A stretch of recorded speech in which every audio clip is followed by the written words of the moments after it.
सभी भक्तों को जय श्री श्याम। खाटू श्याम जी के बचपन की पूरी कथा। बहुत समय पहले महाभारत के युद्ध में गहलोत वंश के वीर घटोत्कच और उनकी पत्नी मौरवी के घर एक तेजस्वी पुत्र ने जन्म लिया। उसी दिव्य बालक का नाम था बर्बरीक, जो आगे चलकर खाटू श्याम जी के रूप में पूजे गए। जब माँ मौरवी ने बच्चे को पहली बार देखा तो वह हैरान रह गई। बालक के शरीर से हल्की हल्की नीली और सुनहरी आभा निकल रही थी। देवताओं ने भी संकेत दिए कि यह कोई साधारण बालक नहीं बल्कि भविष्य में धर्म को स्थापित करने वाला महान वीर होगा। माँ ने प्यार से उसे गोद में उठाया और कहा, मेरे लाल तुम किसी देवता का वरदान लगता है। बर्बरीक बचपन से ही अति बुद्धिमान और शक्तिशाली थे। 3 वर्ष की आयु में ही वे लोहे का धनुष उठाने लगे। 5 वर्ष की आयु में उनके तीर इतने तेज होते कि हवा को चीरते हुए सीधे लक्ष्य पर जा लगते। 7 वर्ष की आयु में उनके तीरों में इतनी सिद्धि आ गई कि जहां एक तीर छोड़ते वहीं अपने आप तीनों लोकों में से किसी भी वस्तु को बांध सकता था। उन्हें बचपन में ही 3 बाणों का वरदान मिला, इसलिए वे 3 बाणधारी बालक कहलाने लगे। माँ मौरवी उन्हें बहुत दुलारती थी। हर रात सोने से पहले उनके बाल सहलाते हुए कहती, मेरे श्याम तू महान होगा, तेरा नाम सारी दुनिया में होगा। बर्बरीक भी अपनी माँ के बहुत लाडले थे।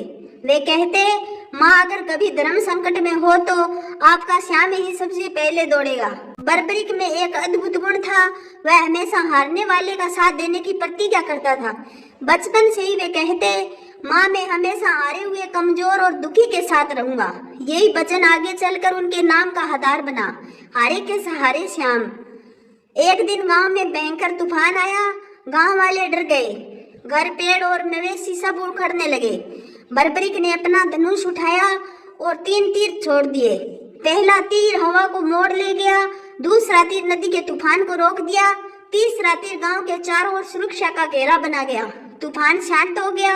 सब लोग बालक बर्बरीक के चरणों में गिर पड़े।